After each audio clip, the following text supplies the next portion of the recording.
আজকে তো আমাদের বাড়িতে হবে চিকেন। আর সকালে উঠে আমি এটা কি নিয়ে বসেছি বলতো, হাঁড়িতে করে।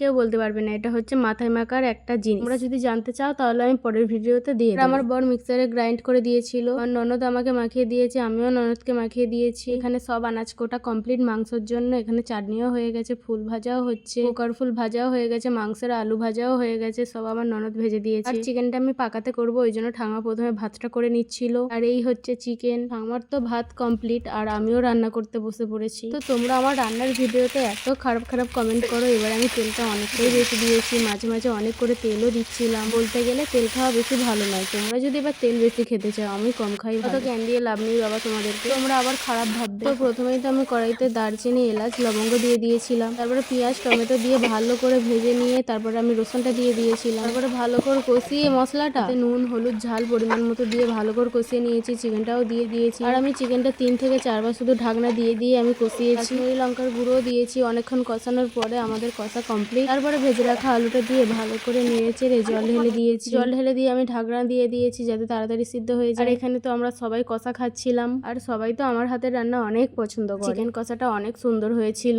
তাই অনেকক্ষণ ফোটানোর পর আমার চিকেনও রেডি হয়ে গেছে। আর দেখো দেখতে কত সুন্দর লাগছে, খেতে তো দারুণ হয়েছে।